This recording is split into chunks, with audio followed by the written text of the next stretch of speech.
Hey team, Yasin here, and in this training we are going to be going over skills session number 3 that is all going to be about designing and setting goals as well as action steps. Super pumped for you to go ahead and dive into this skill session and really start practicing the skills that we have learned so far. Okay, so nervous? Excited? Scared? Don't worry. At this point, you're probably too into the skill session and you're like, dude, I got this. Easy peasy, lemon squeezy. Just a quick recap. What is the skills session? Remember, skills equals knowledge times reps, which is the action piece. And so skills session give us the action so that way we can actually practice the skills that we need to practice. And so inside of skills session number 3, we are going to be practicing 2 coaching skills, which is setting meaningful goals as well as designing action steps. Okay. Now, a quick reminder. Why are skill sessions important? Obviously, reason number 1, knowledge without practice is meaningless. Just because you see somebody do a backflip on a bike doesn't mean that you're going to be an amazing bike rider. Okay. Reason number 2, we learn best when we teach. So that way when you teach, you actually learn better. And then reason number 3 is that it's a selfish reason, but it gives you the chance to actually be coached as a client, as a student from a fellow RWP. So use that accordingly as well, okay? Now, friendly reminder, for some students at this point, they might be like, man, this is starting to feel like a chore, another skill session to complete. Man, I'm uncomfortable doing these skill sessions. I don't know if I like doing them. This is so pointless. Well, let me go ahead and remind you that it is completely normal and it's okay for sometimes for you to feel that these skill sessions are like, man, this is starting to become a chore, because it's a normal part of the process for there to be moments or even in the moment for you to feel like, man, this is so pointless. But when you have the right perspective, you understand that, hey, even though right now I'm having to be uncomfortable and push myself through this, when I look back, I am going to be so happy that I actually did all of this. Okay, so just remember, your current comfort zone means there's no growth there. And so you are going to have to do things differently. Otherwise, you are going to continue to get the same things that you have always gotten because you always do what you've always done. And so you're going to have to do something different so that way you can have a different outcome in your life. And it's okay if it's uncomfortable. Don't worry. We're here for you. We're here to support you. And ultimately, you got to have that conversation with comfort and say, hey, honey, it just ain't working out. We're going to have to break up because I'm going on the growth path and I'm going to become somebody completely different. I'm going to become somebody who can create the life that I actually want effortlessly. Okay, so just a quick reminder on that. Let's go ahead and talk about skill session number 3 specifically. Inside of this skill session, like we said, we are going to be talking about setting meaningful goals and designing action steps. That is going to be specifically what we are talking about. Just a couple quick notes about setting meaningful goals. This is the first skill that we are practicing inside of this skill session. We've already talked about why setting meaningful goals is important, is because it is the first step to getting your student focused on something in the future so that way they have a sense of direction of where they want to go. And so having that goal allows the student to be able to focus and fills them with a sense of purpose to be able to look forward to. However, as long as it is paired with the second thing that we're going to talk about is with an action step, with a system. Because remember,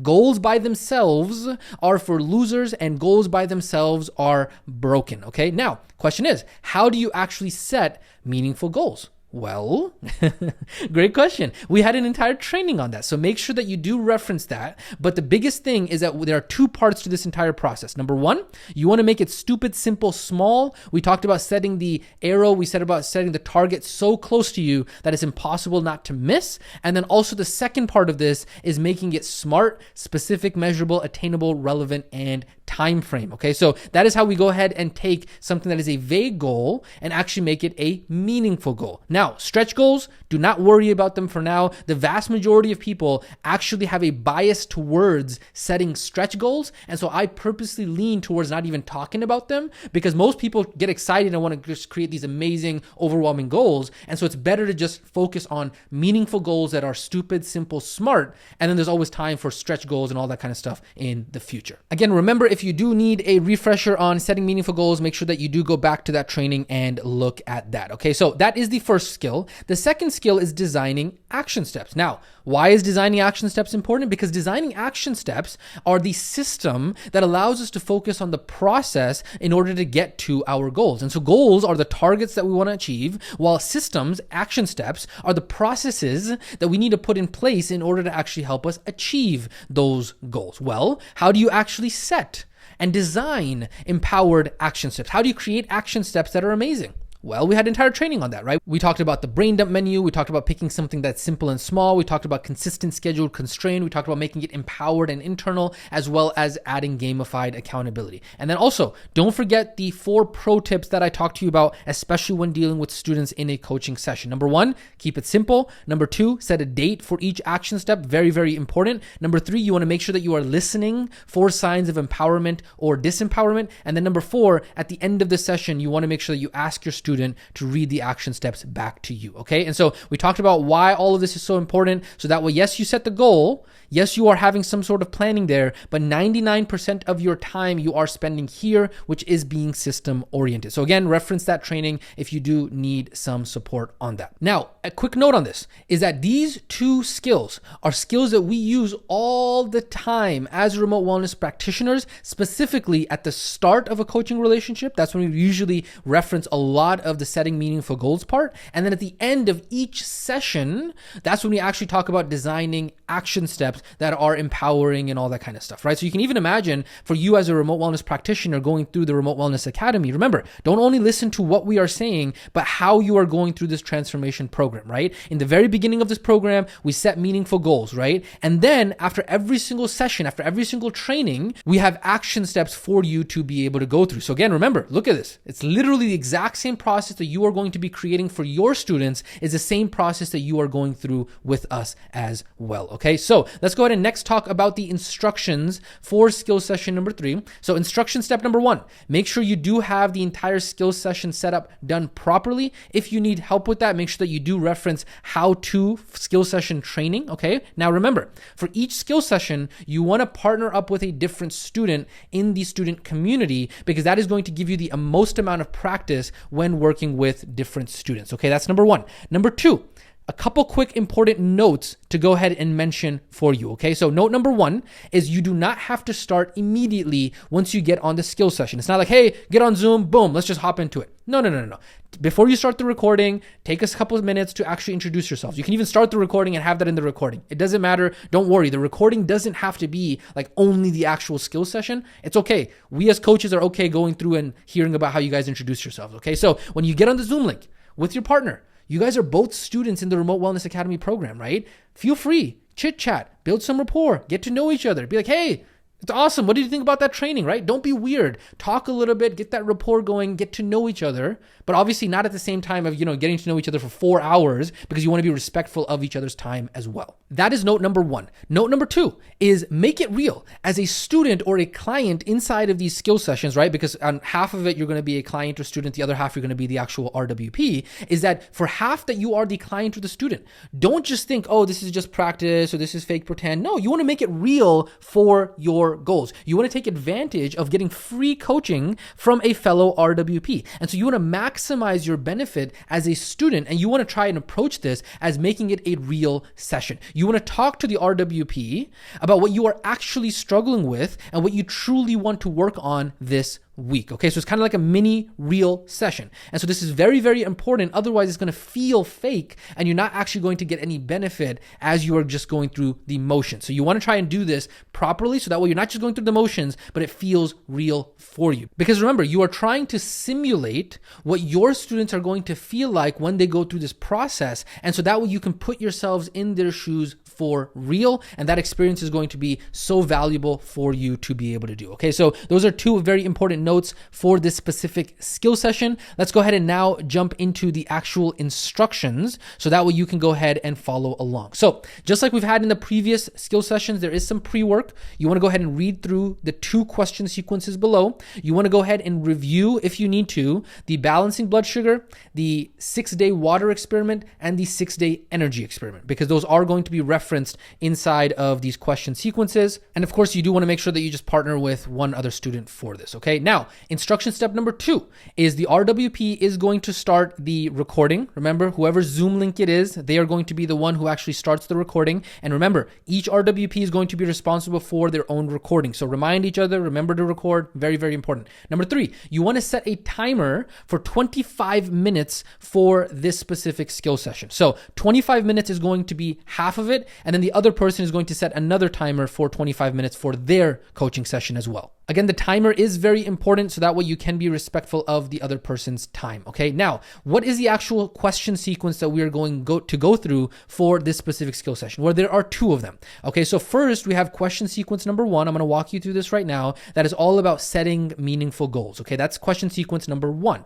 And then we have question sequence number two, which is all about setting action steps around balancing blood sugar and using water and protein, okay? So there are going to be two question sequences that you are going to go through as a student and as a coach. So let's go ahead and go through the first one. And that way, again, remember the guide is located underneath this training. So that way you can go ahead and open it up. And that way you are able to go ahead and read through this yourself as well. Okay. So coach says, hey, based on what you've learned so far, what do you think would be a good goal for your health in the next 12 weeks? The student responds.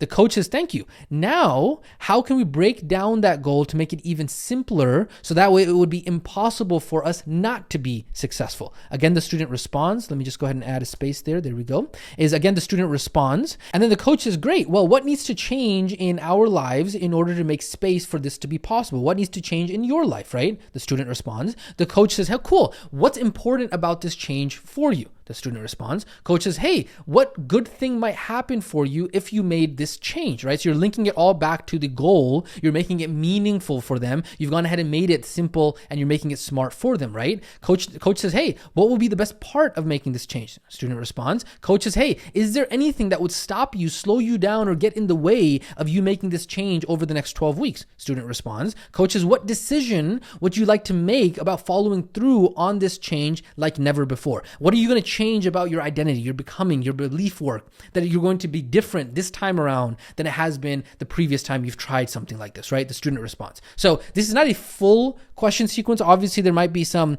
curious exploration there. There might have been some conscious listening there. But remember, we're practicing these skills in isolation. And so we're just taking pieces of what the coaching session script might look like. So that way you get a taste and a feel of exactly what this is going to feel like when you are actually doing this and you're practicing the coaching skills there as well. Okay, so that is the first question sequence. The second question sequence that you're going to go ahead and do, you're going to roll right into this. Okay, so you're not going to end the Zoom link. You're not going to do anything. You're just going to roll right into this, which is, okay, hey, are there any times during the day when you experience the blood sugar roller coaster? The student responds. And then the coach asks, would you be curious to see whether making a change in how much water you drink this week will help lessen the experience of the blood sugar roller coaster and impact your energy levels? Now, the student, they might go one of two ways. The student might say no. And so if the student says, no, that's not something I want to explore, then you just move to the next question. But if the student says yes, then what you do as a coach is you ask your student what he or she would like to change, right? And so you can go ahead and use tips from the How to Water Guide. And you can say, cool, well, you know what? I would like to introduce you to something that's called the 6-day water experiment. And then you can go ahead and talk to them about what days this upcoming week that would be helpful for them. So you can kind of explain to them what the 6-day water experiment is, all that kind of stuff. And then once you do that, you ask your student, hey, are you ready to decide if this is going to be your action step this week, right? Is this action step you think what you would like to focus on this week? And what you're doing here is you're listening for signs in their voice of empowerment or disempowerment. If they're like, yeah, I should drink more water, I should do this. And then you can kind of notice and say, hey, I noticed in your voice there was hesitancy, there was a lot of maybe expectation, there was a lot of, you said I should do this. Can you tell me more? Why do you think you should do this versus why maybe you don't want to do this? Where's that coming from? And then you can use curious exploration to kind of go into that, right? So that's kind of the gist of the water piece of this. And then the second piece of this is that once you finish that, you can jump right into say, cool, great job. Would you be willing to do a fun experiment with protein this week to see if we can lessen the blood sugar roller coaster? And again, the students can respond no, right? And then you can ask them, hey, if they said no to the water one and they said no to the protein 6-day energy experiment one, then you say, cool, well, what would you want to experiment with in order to be able to help balance your blood sugar and energy levels this week? That's if they said no. But if they said yes to this, then you go ahead and talk to them about the 6-day energy experiment, right? You kind of break it down and then you identify what days they want to do that. And then you can go ahead and say, hey, is this an action step you would like to focus on this week? And then use conscious listening and curious exploration for empowerment and disempowerment there as well, okay? So that might be 1 or 2 action steps. And that is right here where the coach says you have 2 action steps so far. You might say one, depending on if they only wanted to do one. Okay, so hey, you have 1 or 2 action steps so far this week. Would you repeat them back to me? The student responds. Then the coach says, hey, when you think about the upcoming week and you imagine yourself doing these, is there anything that comes up that would stop you, slow you down, or keep you from doing these action steps? So again, we're sensing and we're listening for disempowerment or empowerment, okay? And then the student responds. And then if there is, you want to help your student find simple solutions that you feel would be that they feel would be doable for them to be able to implement, so that way you can get over those obstacles. And the coach says, cool, to seal in your action steps for the next week, would you repeat them back to me one more time, so that way we're 100% clear about what's going to happen, right? So we're repeating them again. Then the coach says, excellent. As we complete, I'm curious, what is your aha, insight, or appreciation from this session? Now, this question right here is typically what we do close out a lot of the question sequences with, because not only does that allow you to be able to get testimonial for yourself, not only does that help your confidence, not only do you be able to get reminded that, dang, I do have value as an RWP, but it also goes ahead and cements that for your student as well. Every single time and every interaction that you are having with them, they are further selling themselves on the process of all of a sudden they have so much appreciation for this entire transformation process that you are helping them go through. Okay, so I'm going to talk more about this once we get into module 5, but I want to make a quick note on that as well. Okay, so those are the 2 question sequences. And so now, as you're ending the session, you are going to continue with this skill session until either both of the question sequences are done or the 25-minute timer runs out, whichever comes first, okay? You want to be respectful of the other person's time. You don't want to just be spending 5 hours on each of the question sequences, okay? And then once the question sequences are completed or the timer runs out, the coach is going to thank the student for sharing, and then you and the student are going to go, you and your partner are going to switch places, exchange Zoom links, and then you're going to meet on the other student's Zoom link, and they are now going to be the RWP coach. Again, they're going to go ahead and walk through the 2 question sequences, set the timer, and go through the entire thing again. Remember, don't forget to record. Very, very, very, very important. And so that is the instructions for this specific skill session. So that way we can actually practice setting meaningful goals as well as designing empowered action steps. Remember, we are practicing these skills in isolation so that way we can get as much practice as possible. Remember, skill equals knowledge times reps. If you just have the knowledge, it means nothing until you actually put in the action and the reps in order to actually acquire that skill. Okay. And so eventually, even though this might feel new, it might feel strange, it might feel not normal, it will eventually become normal once you acquire this skill. And then it's going to become effortless for you to speak to people and help them set meaningful goals and help them create empowered action steps